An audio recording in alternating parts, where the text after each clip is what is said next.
Mga kaibigan, makinig ng mabuti. Ang pinakamalakas na puwersa sa buhay mo ay focus. At ang focus ay nawawasak sa sandaling ibuka mo ang iyong bibig. Huwag mong sabihin sa tao kung anong ginagawa mo. Bakit? Dahil sa oras na magsalita ka, binibigay mo ang iyong kapangyarihan. Umaalis ang enerhiya mula sa iyong pangarap at pumapasok ang duda sa pamamagitan ng salita ng iba. Kapag masyado kang madaldal, iniimbitahan mo ang pagpuna. Inaakit mo ang inggit. Inaanyayahan mo ang mga mahihinang opinyon mula sa mga wala namang napatunayan. Anong nagiging resulta? Sumisiksik ang kanilang mga duda sa isipan mo.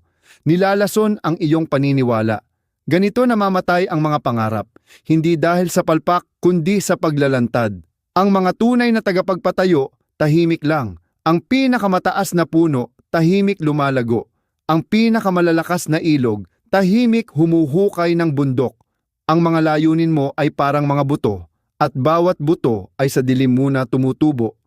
Kapag nagsalita ka agad, hinukay mo na ang buto bago mag-ugat. Tandaan mo, resulta lang ang lengguwaheng hindi kailangan isalin o ipaliwanag. Hindi mo kailangang magpaliwanag. Hindi mo kailangang magpatunay. Kapag nakaharap na sa mundo ang tagumpay mo, mas malakas yon kaysa sa libong pangako. Ang katahimikan ay disiplina. Ang katahimikan ay lakas. Habang ang iba daldal ng daldal, ikaw trabaho lang. Habang ang iba nagmamayabang, ikaw nagtatayo. Habang ang iba paliwanag ng paliwanag, ikaw gawa lang ng gawa. Kaya bantayan mo ang bisyon mo. Itago mo yan sa puso mo. Magtrabaho ka sa anino. At kapag tamang panahon na, lumabas ka sa liwanag. Hindi sa salita, kundi sa tagumpay na hindi matatanggi, kaya wala silang magagawa, kundi igalang ka. Huwag mong sabihin sa tao ang ginagawa mo. Ipakita mo pagtapos na. Ang katahimikan ay kapangyarihan. Ang enerhiyang ginastos sa usapan ay nagpapahina sa resulta. Habang nagpapaliwanag ka, nababawasan ang gawa mo. Habang nagpapakita ka, mas inaakit mo inggit, pagsalungat at pagdududa. Maraming nagbibitaw ng bisyon bago pa ito maisilang, tapos magtataka kung bakit di nabubuhay ang pangarap nila. Kailangan mong matutunan ang disiplina ng katahimikan dahil ang katahimikan ang tagapangalaga ng focus mo at tagaprotekta ng iyong tadhana. Isipin mo to, sa tuwing sinasabi mo sa iba ang plano mo, binibigyan mo sila ng pagkakataong ilagay ang takot nila sa utak mo. Sinasabi nilang imposible, pinaaalala nila ang mga palpak mo noon, pinagtatawanan ka, o mas masama pa, kunwari lang silang sumusuporta pero lihim na gustong mabigo ka. Ganito ang realidad ng mundo. Mas maraming naiinggit kaysa nagbibigay ng lakas. Mas maraming pumupuna kaysa tumutulong. Mas maraming gigiba kaysa magtayo. At sa bawat pagbukas ng bibig mo para ipahayag ang plano, inilalagay mo ang buto ng greatness mo sa kamay nila, kung saan madudurog ito bago pa tumubo. Maaga pa, marupok na agad ang mga pangarap mo. Parang buto sa lupa, kailangan muna ng dilim, pasensya, at proteksyon bago ito sumiko sa liwanag. Kapag hinukay mo agad ang buto, kapag nilantad mo bago pa magugat, pinatay mo na agad ang tsansa nitong tumubo. Ganon din sa mga layunin mo. Tigilan mo na ang pagpapakita ng buto. Tigilan mo ang paghingi ng permiso. Tigilan mo ang pagpapaliwanag. Magtrabaho ka ng tahimik hanggang sa lumalim ang ugat. Hanggang sa ang puno ng tagumpay ay umangat ng sobra, hindi na matatanggi. Gawa ang magpapatunay. Ang salita, puro dahilan. Ang taong puro plano pero daldal ng daldal, parang nagawa na niya. Pero sa totoo lang wala pa. Sinayang niya ang apoy ng ambisyon niya sa mga walang kwentang usapan. Ang mga matagumpay, hindi sinasabi ang galaw nila, ginagawa nila. Di nila iniuulat ang hirap nila, nilalampasan nila. Hindi sila naghahanap ng palakpak bago ang tagumpay. Kinukuha nila to kapag tapos na ang trabaho nila. Kapag mas kaunti kang nagsasalita, mas maraming trabaho. Kapag mas maraming trabaho, mas maraming nagagawa. At kapag nagawa mo na, hindi mo na kailangang magsalita uli. Ang tagumpay, lengguwahe ng lahat. Hindi kailangan ng depensa, paliwanag o justifikasyon. Tapos na resulta, katahimikan sa lahat ng kritiko at pagkabura sa lahat ng duda. Ipaubaya mong resulta na lang ang boses mo, mga nagawa mo. Yun ang sagot mo, tagumpay mo. Yun ang paunang sulyap mo. Huwag mong kalimutan to. Ang pinakamalakas sa kwarto, kadalasan ang pinakamahina. Ang taong announce ng bawat kilos, goal at pangarap. Yan madalas ang nauubusan ng lakas at hindi natatapos ang biyaheng sinimulan. Nalulunod sila sa sarili nilang salita. Pero yung tahimik lang, yung nagbabanat ng buto, yung disiplinadong nangangarap, sila ang gumugulat sa mundo. Sila ang gumagalaw sa dilim, lumalabas na may dalang lakas na hindi pwedeng baliwalain. Ang katahimikan ay bumubuo ng misteryo. Napapaisip ang tao kung anong ginagawa mo. Paano ka kumikilos? Bakit ka umuusad habang sila stuck lang? At yang misteryo, advantage mo yan dahil napipigilan sila makialam, sumira o ilihis ka. Pag walang may alam sa galaw mo, walang makakapigil sa iyo. Bantayan mo ang vision mo. Ilagay mo yan sa loob ng puso mo. Huwag mong ipakain sa bibig ng mga pabaya o utak ng mga mahihina. Huwag mong padiligan ng walang kwentang usapan. Huwag mong ibigay sa mga taong mismo walang lakas mangarap. Sagrado ang vision mo at mga sagradong bagay dapat pinoprotektahan. Tahimik kang magtrabaho araw at gabi, gabi at araw. Habang natutulog ang iba, ikaw grind. Habang nagyayabang ang iba, ikaw nagtayo. Kapag tinatanong ka, ngumiti ka, huwag kang magsalita. Hayaan mo silang magtaka. Hayaan mong maliiting kanila. Hayaan mo silang maniwalang ordinaryo ka lang. At pag dumating ang panahon, hayaang ang resulta mo ang sumabog, gumulantang sa mundo nila. Hindi inaalala ng mundo ang mga nangako, kundi yung mga tumupad. Wala sa history ng mga nagpapaliwanag ng plano nila, kundi sa mga gumawa na. Hindi mo kailangang mangumbinsi. Hindi mo kailangang makipagdebate. Andito ka para lumikha, manalo, mangibabaw. Walang salita ang kailangan sa mga yan. Kaya sanayin mo sarili mo sa sining ng katahimikan. Bantayan mo parang kayamanan ang focus mo. Magtrabaho ka sa likod ng mga pinto. Hayaan mong gawa mo ang sumigaw at bibig mo nananatiling tahimik. At kapag bumukas na ang mga pinto, lumabas ka, hindi para magpaliwanag, kundi may dalang pruweba na hindi matatanggi. Pruweba na tatahimik ang lahat ng nagduda. Pruweba na magpapakumbaba sa mga kritiko. Pruweba na walang makakapagkaila. Huwag mong sasabihin sa tao ang ginagawa mo. Huwag mong hayaan silang lasunin ang bisyon mo. Huwag mong sayangin ang apoy sa walang kwentang usapan. Magtayo ka ng tahimik. Tumubo ka sa dilim, lumakas ka, at hayaang tagumpay mo ang gumawa ng ingay na hindi kayang baliwalain ng mundo. Kasi sa huli, mawawala din ang mga salita. Pabura ang mga pangako. Wala ring silbi ang opinyon. Pero ang resulta, eternal yan. Resulta ay kapangyarihan. Resulta ay respeto. Resulta lang ang katotohanang hindi matatanggihan. Kaya panatilihin ang katahimikan. Gawin ang trabaho. Ipakita ang resulta. At hayaan mong ang mundo, yuyuko. Hindi sa sinabi mo, kundi sa ginawa mo. Ang resulta, mas malakas pa sa libong paliwanag. Hindi mo kailangang sabihin sa mundo ang gagawin mo. Hindi mo kailangang mangumbinsi. Hindi mo kailangang magpaliwanag. Dahil kapag tapos na ang trabaho, kapag pruweba na ang hawak mo, wala nang argumentong kailangan. Resulta lang ang boses na di matatahimik, lingguhing nauunawaan ng lahat. Katotohanang tinatanggap ng kahit sino. Sobrang dami ang nag-aaksaya ng lakas sa dada. Inaanunsyo ang plano. Inilalathala ang pangarap. Ipinaliwanag pa ang intensyon. Umaasang papalakpakan, tatanggapin o papayag ang iba. Pero bawat salitang bitawan, nababawasan ang focus. Bawat paliwanag, parang tagas ng dedikasyon. Inuubos ang lakas sa pangungumbinsi ng iba imbes na sa pagbuo para sa sarili. At sa dulo, puro salita pero walang resulta. Intindihin mo, tunang malinaw hindi interesado ang tao sa paliwanag mo. Hindi sila naniniwala sa mga pangako mo. Tinitimbang ka lang nila base sa na-deliver mo. Habang salita ka ng salita, lalo kang humihina. Habang paliwanag ka ng paliwanag, mas binubuksan mo ang bisyon mo sa duda, inggit at kritisismo. Resulta ang nirerespeto, ang usapan, dedma. Isipin mo ang mga tinitingalang achiever sa kasaysayan. Hindi nila ipinakita ang pangarap nila sa madla. Hindi nila ina-announce bawat galaw bago gawin. Kumilos sila ng tahimik, at ang mundo, napansin na lang kapag tapos na ang trabaho. Ang mga taga-buo, tahimik magtayo. Ang mga lumikha, tahimik gumawa. Ang mga mandirigma, tahimik mag-ensayo. Ang ingay, palaging sumusunod na lang kapag panalo na. Hindi bago yon. Kailangan mong sanayin ang sarili mong manahimik. Hayaan mong iba ang mag-aksaya ng oras sa walang katapusang daldalan habang ikaw ay kumikilos sa katahimikan. Huwag mo ipagsigawan ang mga balak mo. Huwag mong ibunyag ang mga estratehiya mo. Huwag mong buksan ang pinto para sa inggit at paninira. Bantayan mo ang iyong pangarap na parang yaman, dahil yaman nga ito. Kapag inilantad mo agad, iniimbitahan mong masira ito. Kapag iningatan mo, binibigyan mo ng pagkakataong lumakas at tumayong mag-isa.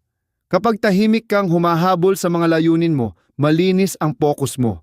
Walang ligaw na ingay, walang panggulo. Lahat ng enerhiya mo napupunta sa gawa, hindi sa pagtatanggol dito. At pag natapos na ang ginawa mo, pag naging realidad ang pangarap, ang resulta ang siyang mag-aanunsyo ng tagumpay, mas malakas pa kaysa anuman ang kayang sabihin ng mga salita.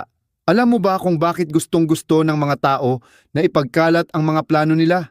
Kasi parang umaasenso na sila. Binibigyan sila nito ng pansamantalang high. Nakukuha na nila ang palakpak kahit hindi pa nangyayari. Pero hungkag ang palakpak na yon. Kasi pag oras na para kumilos, wala na silang laman. Naubos na nila ang apoy ng ambisyon nila sa kadadaldal. Naging kontento na sila sa mga salita, imbes na maghanap ng totoong resulta. Huwag kang malulong dyan.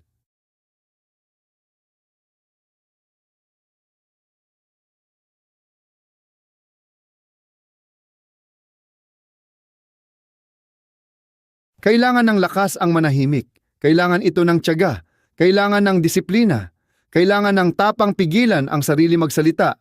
Pigilan ang tuksong ipagbaka ang mga pangarap mo. Tiisin ang matagal na paghihintay kahit walang pumapansin. Pero yung mga marunong sa katahimikan, sila ang gumugulat sa mundo. Lumalabas silang parang gulat. Daladala ang tagumpay na hindi inakala ni Numan. Wala ni isang makakaila. Tandaan mo to. Ang mga pangako kumukupas, ang mga palusot dumarami, pero ang resulta, yon ang nananatili. Hindi mo kailangang patunayan ang sarili mo kaninuman bago ka magtagumpay. Hindi mo kailangang ipaliwanag ang pangarap mo. Hindi mo rin kailangan ng permiso. Ang kailangan mo lang, tapang para gawin, disiplina para manahimik, at ang gigil na tapusin ang pinagsimulan mo. Kapag nagawa mo yon, tahimik na magpapatahimik ang resulta mo sa lahat ng kritiko, magpapakumbaba sa bawat nagduda, at magbibigay inspirasyon sa bawat nakawitness. Ang resulta ang nagdadala ng respeto at paghanga. Walang nagawa ang pagpapaliwanag. Walang pagdurugtong. Walang pag-uusap ang makakapagdulot ng impluwensya. Ang gawa lang, ang pag-deliver lang, ang tagumpay lang, ang nagbibigay ng karapatang tumayo ng matatag. Kaya sa susunod na magustuhan mong ikwento ang ginagawa mo, huminto ka. Sa susunod na gusto mo ipaliwanag ang mga pangarap mo, huminto ka. Sa susunod na natutokso kang ibunyag ang mga galaw mo, huminto ka. Tanungin mo sarili mo, gusto ko bang magsalita o gusto ko bang manalo? Gusto ko bang pumalakpak na sila ngayon o gusto ko ng respeto habang buhay? Magtrabaho ka sa katahimikan. Magsumikap sa katahimikan, magtayo sa katahimikan. Hayaan mo silang magtaka kung anong ginagawa mo. Hayaan mo silang maliitin ka. Hayaan mong isipin nilang wala kang ginagawa. Tapos, gulatin mo sila ng pruweba. Resulta na hindi matatanggi. Gulatin mo sila ng resulta na sobrang linaw, sobrang lakas, sobrang solido. Walang kailangan na kahit anong paliwanag. Sa huli, nakalilimutan ang mga paliwanag, pero natatandaan ang resulta. Nababalewala ang kadadaldal, pero ipinagdiriwang ang resulta. Hinahamon ang salita, pero ginagalang ang resulta. Kung gusto mo ng respeto, mag-deliver ka ng resulta. Kung gusto mong marinig, mag-deliver ka ng resulta. Kung gusto mong maalala, mag-deliver ka ng resulta. Higit pa sa paliwanag ang sigaw ng resulta. Kaya tama na ang kadadaldal. Tama na ang pagpapaliwanag. Tama na ang paghahanap ng pagsang-ayon. Gawin mo ang trabaho, ibigay mo ang resulta. At hayaan mong ang buong mundo ay patahimikin ng gawa mo, hindi ng mga sinabi mong gagawin mo. Mas madalas mainggit ang mga tao kaysa sumuporta sa iyo. Yan ang totoo kung seryoso kang magtagumpay. Karamihan, hindi magbibigay ng palakpak, hindi mag-cheer. Kahit ngingiti sila sa harap mo, madalas pala'y umaasang madapa ka. Magpapanggap silang kaibigan, pero lalasunin ka ng pagdududa. Magbibigay sila ng payo para manatili kang maliit dahil ang paglago mo nakakailang sa kanila. Ang pag-angat mo, ibinubuko ang katamaran nila. Ang gutom mo, pinapakita ang kahinaan nila. Ang tagumpay mo, nagpapalinga ng mga palusot nila. Huwag kang umasang susuportahan ka ng mga taong wala namang naitayo. Inaasahan mong mainggit sila, natututulan ka, natatahimik lang sila. Kaya huwag na huwag mong sabihin ang ginagawa mo. Sa bawat pagbulalas ng plano mo, iniimbitahan mo ang inggit sa buhay mo. Bawat beses na binabahagi mo ang pangarap mo, inilalagay mo ito sa kamay ng mga ayaw ka namang magtagumpay. Baka hindi ka nila harangin ng harapan, pero mapapasok sa isip mo ang mga mahinang hirit, panghihina ng loob at tagong nega. At pag nakapasok na ang pagdududa, babagsak ang focus. Pag nabawasan ang focus, mawawala ang disiplina. Ganyan namamatay ang pangarap. Hindi dahil sa pagkabigo, kundi dahil nalantad sa inggit. Intindihin mo to, ang bisyon mo binigay sa iyo, hindi sa kanila. Hindi nila ito nakita, hindi nila ito naramdaman, hindi nila ito naintindihan. Kaya kapag sinabi mo sa kanila, umaasa kang may pananampalataya sila, pero sila pala laging takot. Umaasa kang tapang, pero lagi silang may dahilan. Umaasa ka ng suporta, pero mas malakas pa ang pagkainggit nila kesa yung kakayahan nilang magpalakas ng loob. Kalokohan yon. Tigilan mong asahan na maiintindihan ng leon ang tupa. Tigilan mong asahan na ang isip ng talunan. May paniniwala katulad ng panalo. Ang pangarap mo parang buto. Tumutubo yan sa ilalim ng lupa, tahimik, hindi kita. Pag hinukay mo agad, mamamatay. Pag nilantad mo bago mag-ugat, di natutubo. Ganyan din ang mga goals mo. Protektahan mo sa katahimikan. Trabahuhin mo ng palihim. Diligan ng gawa, hindi ng salita. At pag matibay na ang ugat, pag lumitaw na ang puno, saka palang makikita ng mundo ang tinayo mo. Andyan ang inggit kahit saan. Sa kaibigan, sa pamilya, sa katrabaho, kahit sa estranghero. May mga taong ayaw kang magtagumpay kasi sila mismo hindi nagtagumpay. Sumuko na sila, kaya gusto nilang sumuko ka din. Tigil na sila, kaya gusto nilang tumigil ka rin. Naging kontento na sila, kaya gusto nilang ganun ka na rin. Pero kung matalino ka, hindi mo sila bibigyan ng pagkakataon. Bantayan mo pangarap mo, protektahan mo bisyon mo. Itago mo plano mo sa puso mo at gawin mo ng tahimik hanggang andyan na ang resulta. Sobrang lakas, sobrang solido, kahit anong inggit, kahit anong selos, kahit anong pagdududa, wala nang laban. Respetado ng mundo ang resulta, hindi ang mga pangako. Hindi mo kailangang ipaalam kahit kanino ang ginagawa mo. Hindi mo kailangang kumbinsihin sila. Hindi mo kailangang magpaliwanag. Kumilos ka lang, ibigay mo lang, gawin mo lang. Pag andyan na ang resulta, pag may ebidensya na, kahit ang mga utol mo pa, mapipilitang rumespeto. Tahimik na pinatitigil ng resulta lahat ng bibig. Tahimik na pinapatahimik ng resulta bawat kritiko. Tahimik na dinudurog ng resulta ang inggit sa bigat ng ebidensya. Habang iba nag-aaksaya ng oras sa kadadaldal, ikaw dapat nagtutayo. Habang sila nagpapaliwanag, ikaw dapat gumagawa. Habang sila nagrereklamo, ikaw dapat lumilikha. Diyan ka mahihiwalay. Diyan ka nakakatakas sa inggit.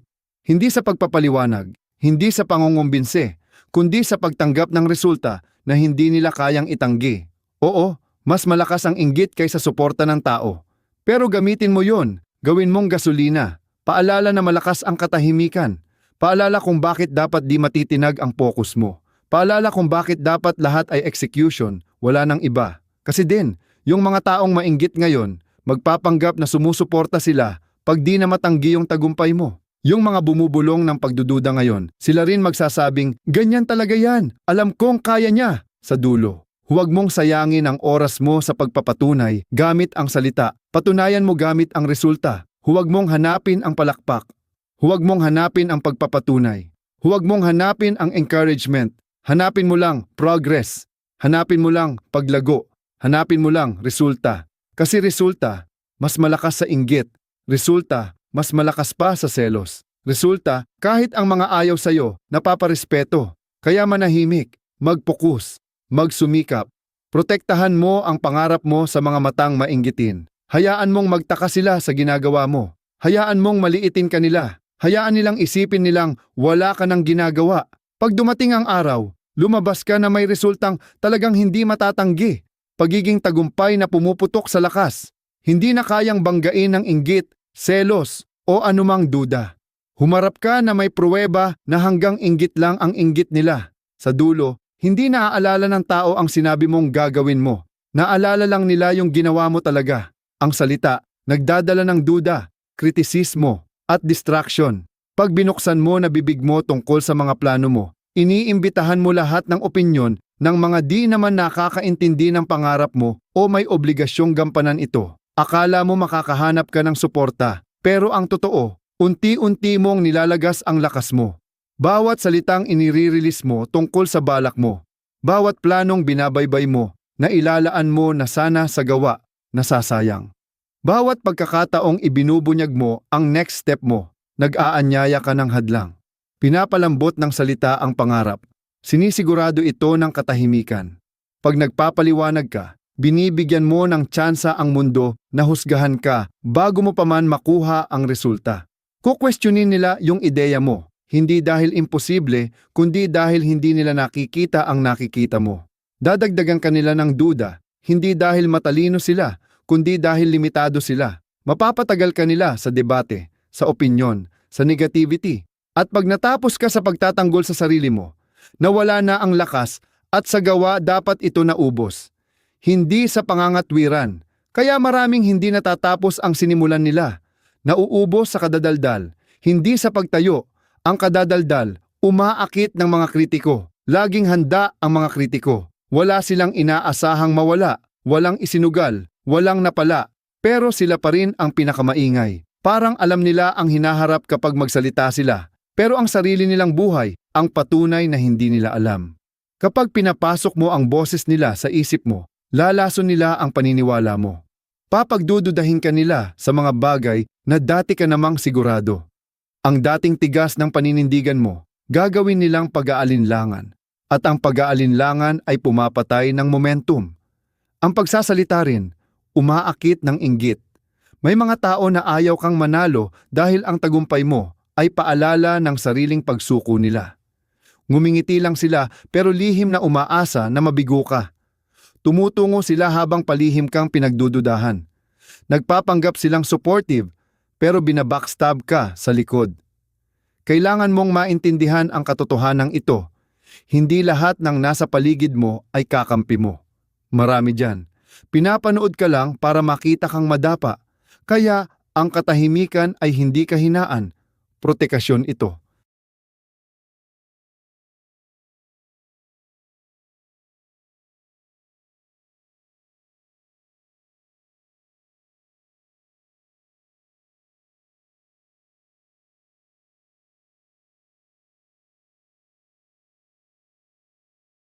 At huwag nating kalimutan ang distractions.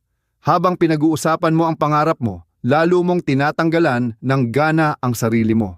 Ang sarap ikwento, ang lakas ng pakiramdam kapag ina-announce mo. Pero peke yung satisfaction na, yon, at ninanakawan ka ng tunay na gutom. Makakatanggap ka ng palakpak kahit hindi mo pa napatunayan. Makikilala ka kahit wala ka pang naipapakita. At bago mo pa alam, namatay na ang apoy sa loob mo.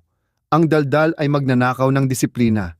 Iba ang katahimikan. Ang katahimikan ay kapangyarihan. Pinatalas nito ang focus mo. Pinapatindi ang energy mo. Iniiwas ka sa mga kritiko, inggit at distractions. Sa katahimikan, walang ingay sa labas. Walang dagdag na pagdududa. Walang sinasayang na paliwanag. Ikaw lang, ang pangarap mo at ang trabaho mo. At iyon lang ang kailangan mo. Gawa lang ang tanging ebidensyang nire-respetuhan ng mundo. Walang nakakaalala sa mga sabi-sabi mo. Walang pake sa mga pangakong binitiwan mo. Ang tanda nila, yung naitayo mo. Respe, kung ano ang natapos mo. Hinahangaan kung ano ang naproduce mo. Ang pinakamataas na gusali, ang pinakamalalakas na kaharian, ang pinakamahusay na imbensyon, lahat iyon nabuo ng tahimik. Sa likod ng mga pinto, malayo sa ingay ng tao. Pag nailantad na, saka lang nabibigla ang mundo. Iyon ang pattern ng greatness. Katahimikan muna, ingay pagkatapos. Yung mahina, gusto lang nakikita na nagsasalita. Yung malakas, gustong nakikita na nananalo. Yung mahina, paliwanag ng paliwanag. Ang malakas, gawa ng gawa. Yung mahina, palakpak ang habol. Yung malakas, resulta. Dapat mong piliin. Ikaw ba yung daldal ng daldal at tuluyang nawawala? O ikaw yung tahimik na gumagawa at biglang pinapahanga ang mundo sa patunay mong walang laban? Dahil ang daldal, umaakit ng pagdududa, kritisismo at kalat ng isip, pero ang resulta, umaakit ng respeto, paghanga at impluwensya. Hindi matatakpan ang resulta.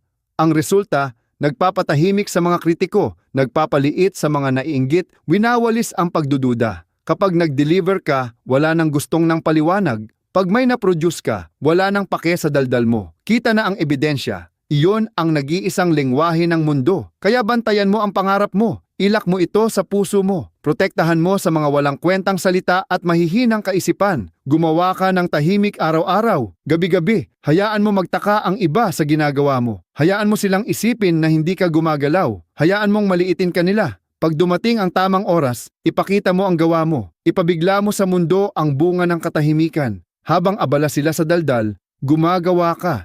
Hindi inaaawardan ng mundo ang mga announcement. Resulta ang binibigyang halaga. Hindi rumerespeto sa paliwanag. Nagpupugay sa ebidensya. Hindi pinaparangalan ang salita. Ina-admire ang resulta. Kaya itigil mo ang pagbibigay ng lakas sa daldal. Tigilan ang pagsasayang ng focus sa paliwanag. Tigilan ang pag-imbita sa pagdududa, kritisismo at kalat ng isip. Tumahimik ka, magdisiplina, maging relentless. Darating ang oras na harap ka sa mga tao mismong nagduda sa iyo at hindi mo na kailangang magsalita. Ang resulta ang magsasalita para sa iyo. Ang tagumpay mo ang magpapatahimik sa bawat kritiko. Ang achievement mo ang tatakpan ang lahat ng distractions. At ang inggit noon, magiging respeto dahil di matatanggi ang resulta. Daldal, umaakit ng pagdududa, kritisismo at kalat ng utak. Pero ang katahimikan na suportado ng walang pagod na aksyon, resulta ang dala. At ang resulta, mas malakas kaysa anong pahayag pa. Ang gawa, lumikha ng ebidensya. Ang salita, puro palusot. Kahit gaano mo pa kagandang ilarawan ang pangarap mo, kahit gaano pa kapasyonado ang pagpapaliwanag ng plano mo o kalakasan mong i-announce ang intensyon mo. Pag walang gawa, lahat yon hangin lang. Mura ang salita. Marupok ang pangako. Wala nang ibig sabihin ang paliwanag. Gawa lang ang nagpapakita ng ebidensya. Gawa lang ang talagang resulta. Napakaraming tao na puro daldal kaysa trabaho. Kwento ng gagawin next year nang maaabot nila minsan. Nang itatayo nila pag tama na ang panahon.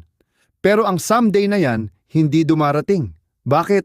Dahil ang daldal, komportabling pamalit sa trabaho. Daldal na parang accomplishment na. Daldal na nagbibigay ng pansamantalang sarap. Pero walang naipoproduce ang puro salita. Gawa lang ang kayang gawing totoo ang vision mo.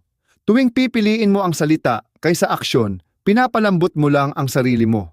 Pinapa-excuse mo lang ang sarili mong wala kang ginagawa. Niloloko mong gumagalaw ka, pero natutulog ka lang. Sinasabi mong nagtatrabaho ka, pero nagsasayang ka lang ng oras. Ang salita, lumilikha ng palusot, at ang mga palusot ang gamit ng mga bigo. Mag-uumpisa na sana ako, kaso. Gagawin ko dapat, kaso. Sinabi ko naman sa mga tao na gagawin ko. Iyan ang tunog ng nasayang na potensyal. Iyan ang libingan ng pangarap. Iba ang gawa. Ang gawa, totoo, mahirap. Nangangailangan ng sakripisyo, disiplina, consistency. Wala masyadong palakpak sa simula. Walang agarang pagkilala. Tahimik, malungkot, madalas hindi nakikita. Pero ang kapalit, ebidensyang hindi maitatanggi. Ang gawa ang pinakamalupit na sagot sa lahat ng kritiko, lahat ng duda, lahat ng naiinggit. Salita, umaakit ng pagdududa. Gawa, tahimik ang lahat. Salita, umaakit ng kritiko. Gawa, pinatitigil sila. Salita, sanhi ng inggit. Gawa, pinipilit silang magrespeto. Walang pake ang mundo sa mga plano mo. Ang mundo, tinitingnan lang ang natapos mong gawin. Hindi mo na kailangan magpaliwanag kapag may ebidensya ka na. Hindi mo na kailangang ipagtanggol sarili mo pag may resulta ka na. Hindi mo na kailangang magsalita pag hayag na ang gawa mo. Pinakamalalaking tagumpay, hindi ina-announce bago mangyari. Ang mandirigma, di sinasabi ang strategy sa kaaway. Ang gumagawa, di nagpapaliwanag ng design bago matayo ang pundasyon. Ang innovator, di naglaladlad ng imbensyon hanggat di tapos. Gumagalaw sila ng tahimik, nagtatrabaho sa dilim, walang pagod. At kapag handa na ang lahat, doon lang nila ibinubulgar ang ebidensya. Ebidensyang sobrang lakas, sobrang buo, walang makakalaban. Iyan ang power ng execution. Ang pag-broadcast ng plano mo, nagbibigay lang ng chance sa iba na durugin yon. Sasabihin nilang imposible. Ipapaalala nila ang pagkatalo mo dati. Ibabato nila sa'yo ang takot nila. At pag di ka nag-ingat, ang duda nila, paniniwala mo na rin. Kaya ang katahimikan ay panangga. Katahimikan ay fortress. Ang katahimikan ang disiplina na nagpoprotekta sa iyong paggawa.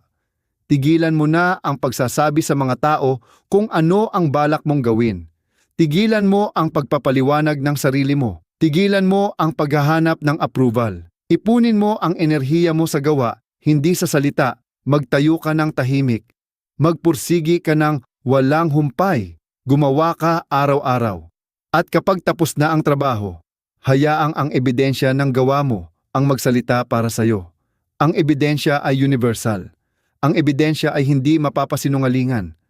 Ang ebidensya ay iginagalang ng kaibigan at kalaban. Dapat mo itong maintindihan. Hindi pwedeng pekein ang resulta. Pwede mong pekein ang salita. Pwede mong pekein ang pangako. Pwede mong pekein ang intensyon. Pero hindi mo mapapeke ang paggawa. Hindi nagsisinungaling ang scoreboard. Hindi nagsisinungaling ang bank account. Hindi nagsisinungaling ang natapos na produkto. Either nagawa mo o hindi mo nagawa. Ang execution lang talaga ang mahalagang ebidensya. Kaya kung gusto mong lumamang sa iba, huwag kang maging pinakamaingay. Maging pinakamatindi sa gawa. Hayaan mong ubusin ng iba ang oras nila sa pagdideklara ng mga goals nila. Hayaan mong malunod sila sa sarili nilang dahilan. Hayaan mong habulin nila ang atensyon gamit lang mga pangakong hungkag. Habang sila'y nagsasalita, ikaw ay kumikilos. Habang sila'y nagpapaliwanag, ikaw ay gumagawa. Habang sila'y nangangarap ng malakas, ikaw ay nagtatrabaho sa katahimikan. At pagdating ng tamang panahon, meron kang ipapakita. Totoo. Tapos, hindi matatanggi. At sa oras na yon, hindi mo na kailangan magpaliwanag. Hindi mo na kailangan magdepensa. Hindi mo na kailangan magsalita. Ang ebidensya ang magsasalita ng mas malakas kaysa kahit anong talumpati na kaya mo. Ang gawa ang nagbibigay ng ebidensya. Ang salita ay lumikha ng dahilan. Alin ang pipiliin mo? Mabubuhay ka ba sa mundo ng mga madaldal, lunod sa dahilan at paliwanag? O mabubuhay ka ba sa mundo ng mga doer, kung saan resulta lang ang tanging yaman? Nasa iyo ang pagpili. Mura ang salita. Napakahalaga ng gawa. Tigilan ang daldal. Kumilos ka. Maghatid ng ebidensya at hayaang ang mundo ay yumuko sa resulta mo. Ang pinakamagagaling na tagagawa, nagpapakita lang pagtapos na. Hindi nila isinasa publiko ang plano bago nakalatag ang pundasyon. Hindi nila inilalantad ang bisyon habang ito'y marupok pa.